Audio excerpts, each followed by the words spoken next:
Hai semuanya, gimana kabar kalian? Semoga selalu dalam keadaan yang baik. Jadi welcome back di Andre Grayston Channel dan ini adalah segmen analisa pagi, segmen di mana kita akan mengulas kembali untuk update news dan juga pergerakan dari market, khususnya market dari Bitcoin.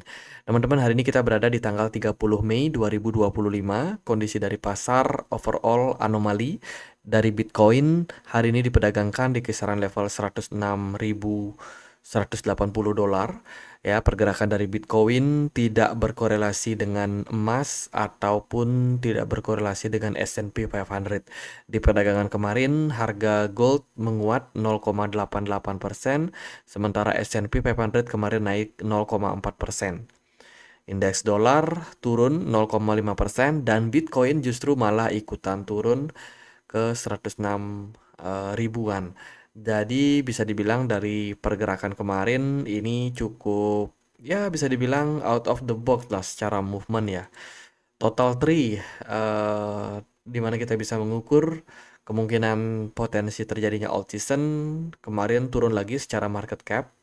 Market capnya masih di bawah 1 triliun US dollar. Memang momentum kali ini untuk altcoin cenderung lebih sulit ya teman-teman. Arus keluar didominasi oleh Fed, kemudian Mudeng yang mengalami penurunan di atas 5% di perdagangan kemarin. Teman-teman, pembahasan kita akan mulai seperti biasa dari kalender ekonomi terlebih dahulu. Jadi beberapa news yang kita dapetin kemarin, terutama terkait dengan FOMC meeting minutes, udah cukup clear ya, terkait dengan seperti apa sikap dari The Fed.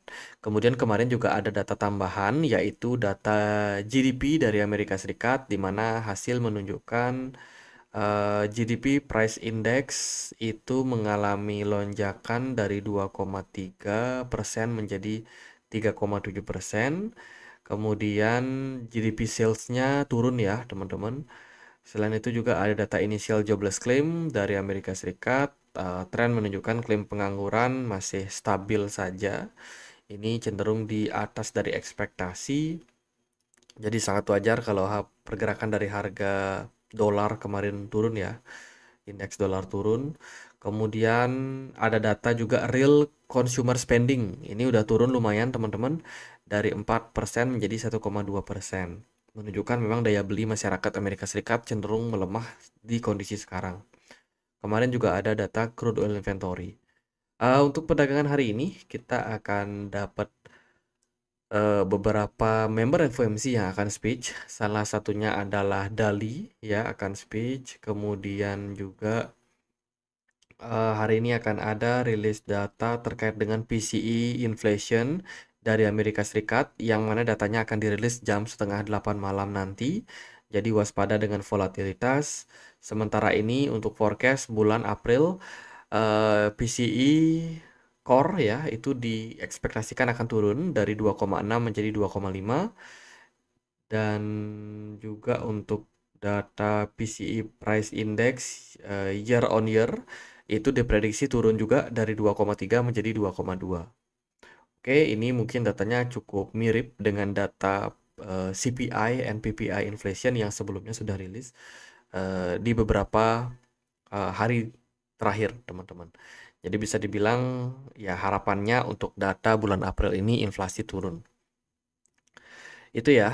Kemudian kalau kita lihat dari kondisi beberapa berita di perdagangan kemarin itu katanya dari hakim itu ada appeal ya untuk kebijakan Liberation Day atau penetapan tarif pembebasan dari Amerika Serikat yang ditolak gitu. Jadi pengadilan federal Amerika Serikat menolak tarif hari pembebasan yang diusulkan oleh Trump karena dianggap Trump ini sudah melampaui kewenangan dengan menggunakan kekuasaan darurat untuk mengenakan bea masuk import yang besar kepada mitra dagang lain atau mitra dagang dari negara lain. Jadi kenaikan tarif yang ditetapkan oleh Trump di awal bulan kemarin itu dianggap sesuatu yang tidak seharusnya ya oleh pengadilan dan pengadilan berhak untuk membatalkan tarif tersebut gitu. Nah, kalau kita lihat dari berita yang lain juga ada Chairman Jerome Powell yang bertemu dengan Presiden. Ini sudah apa namanya, sampaikan di press release ya dari websitenya Federal Reserve. Atas undangan Presiden, Ketua Powell bertemu dengan Presiden di Gedung Putih untuk membahas perkembangan ekonomi termasuk pertumbuhan ketenagakerjaan dan juga inflasi. Chairman Jerome Powell tidak membahas ekspektasi terhadap kebijakan moneter kecuali untuk menekankan bahwa arah kebijakan akan bergantung sepenuhnya pada informasi ekonomi yang masuk dan apa artinya bagi prospek. Kemudian pada akhirnya Jerome Powell mengatakan kepada kolega dan FOMC meetings ya bahwa kebijakan monetary itu sebagaimana yang akan diharuskan oleh hukum dan mendukung kesempatan kerja yang maksimal. Jadi pada intinya kedua belah pihak ini akan mencari apa namanya poin seimbangnya gitu. Baik dari Powell dan juga Trump itu sama-sama punya kepentingan.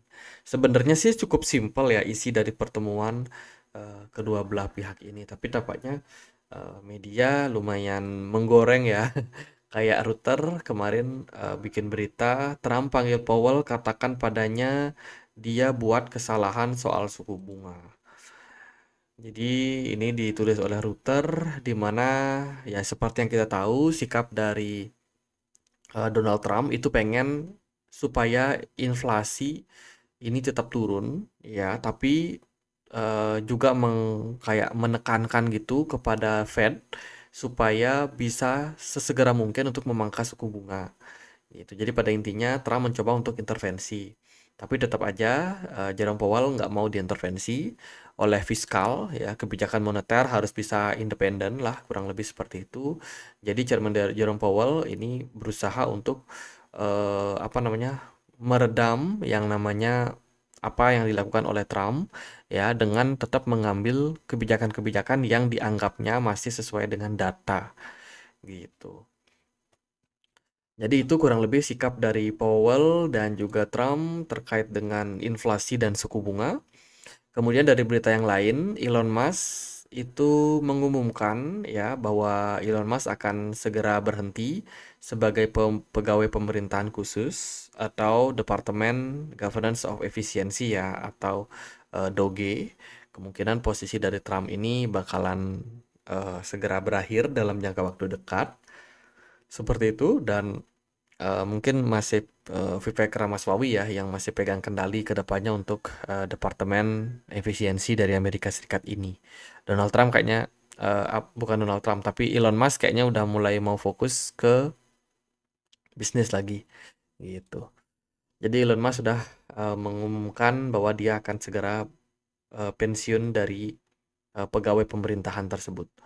Kemudian untuk outflow and inflow Bitcoin spot ETF kemarin overall masih didominasi oleh inflow dari BlackRock ya, sementara outflow-nya ada Fidelity dan juga ARK 21 share yang kemarin ada sedikit arus keluar. Overall masih bagus, 432 juta US dollar masuk ke pasar lewat Bitcoin spot ETF. Sementara untuk Ethereum spot ETF ini trennya masih cukup kuat ya. Ada BlackRock, kemudian Grayscale, Fidelity yang kompak melakukan inflow dana masuk dan tentu saja ini juga bisa positif untuk pasar. Blockchain high yield untuk DeFi institusional resmi diluncurkan dengan dukungan dari Polygon. Ya, jadi ada namanya Katana Foundation, sebuah organisasi nirlaba yang berfokus pada pengembangan decentralized finance atau DeFi, secara resmi meluncurkan private mainnet pertamanya di tanggal 28 Mei. Inisiatif ini bertujuan untuk membuka potensi produktivitas kripto yang lebih besar dengan menawarkan likuiditas yang lebih dalam imbal hasil yang lebih tinggi bagi pengguna. Ini adalah salah satu pengembangan dari Project Polygon Lab, ya, membuat private private mainnet seperti itu. Kemudian dari Pakistan juga ada berita yang bagus untuk pengembangan dari Bitcoin Strategic Reserve ya, di mana Pakistan dikabarkan akan mengikuti jejak yang dilakukan oleh Amerika Serikat untuk membuat Bitcoin Reserve mereka sendiri Gitu. Ini disampaikan langsung oleh State Minister ya dari Pakistan sendiri bahwa mereka berencana untuk launching a National Strategic Bitcoin Reserve. Oke, itu berita yang juga bagus untuk adopsi Bitcoin ke depannya di berbagai macam negara. Kemudian ada crypto exchange Bybit dikabarkan siap masuk ke Uni Eropa ya lewat regulasinya yaitu MiCA, di mana platform ini sekarang sedang menargetkan untuk mendapatkan license dari MiCA dan mereka akan beroperasi di Austria untuk kantor pusatnya. Jadi ini merupakan sebuah pengembangan juga untuk exchange masuk ke kawasan Uni Eropa.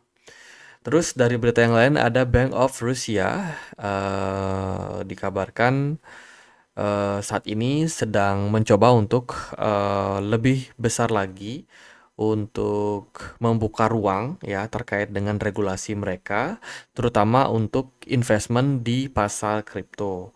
Saat ini kan Rusia itu nggak terbuka ya sama kripto. Mereka menambang kripto, mereka memperbolehkan penambangan kripto, tapi untuk pengembangan exchange dan juga finansial institusi itu cenderung masih dibatasi, termasuk juga penyedia platform berupa perdagangan aset kripto baik di market spot ataupun derivatifnya masih dibatasi. Nah, rencana ke depannya adalah mereka akan membuka regulasi sebesar-besarnya supaya bisa memungkinkan warga Rusia ini mungkin ada yang invest, ada yang mulai menggunakan fasilitas dari kripto, termasuk juga melakukan perdagangan di derivatif. Itu. Jadi mereka akan membuka regulasinya sebesar-besarnya. Sudah ada proposalnya dan nampaknya regulasi kedepannya akan pro terhadap kripto untuk market Rusia. Kemudian Webus International Limited ya salah satu perusahaan yang juga sudah listing di Nasdaq teman-teman. Perusahaan dari Cina ya ini dikabarkan berencana untuk pembiayaan strategis ya dengan total sampai dengan 300 juta US dollar terintegrasi dengan blockchain XRP untuk memperbarui kemitraan nasional dengan Tongcheng Travel. Jadi ini berita yang juga merupakan berita adopsi ya untuk pengembangan XRP Reserve yang akan dianggap sebagai solusi pembayaran untuk global payment. Gitu. Jadi ini juga bisa menjadi berita yang bagus untuk XRP. Itu sih dari beberapa berita, dari beberapa news, teman-teman. Kita lihat dulu kondisi dari market Bitcoin ya. Nampaknya analisa kemarin cukup masuk. Kita lihat pergerakan Bitcoin create new higher low. Dan bisa dibilang di posisi sekarang ini lower high ya, sorry, bukan higher low. Jadi Bitcoin create yang namanya higher low yang baru. Jadi bisa dibilang pergerakan dari Bitcoin sudah mulai masuk ke tahap koreksi, teman-teman. Overall dari candle yang di-create di minggu ini, kita mulai kayak menunjukkan indikasi koreksi yang lebih nyata. Jadi bisa dibilang movement pada Bitcoin sekarang ini memang mengarah ke ya fase untuk cooling down terlebih dahulu. Tapi disclaimer ini kemungkinan bukan bearish karena pergerakan Bitcoin sudah naik cukup lama, sekitar 6 minggu ya secara konsisten dan sudah barang tentu harus ada fase koreksi sehat terlebih dahulu before next movement. Gitu. Dilihat dari movement smart money di time frame daily mulai kelihatan lebih jelas untuk terjadi penurunan ya. Kemudian juga dari beberapa indikator seperti RSI mana RSI Stochastic Relative Strength Index ini juga sudah mulai menunjukkan fase pelemahan yang memang mengindikasikan pergerakan Bitcoin ini memang memungkinkan untuk koreksi terlebih dahulu. Dari time frame 4 jam pun juga kelihatan smart money udah mulai kopong ya di pasar. Arah dari Bitcoin probably bisa menuju ke kisaran level saat ini sih sebenarnya 102 sampai dengan 100.000 US dollar.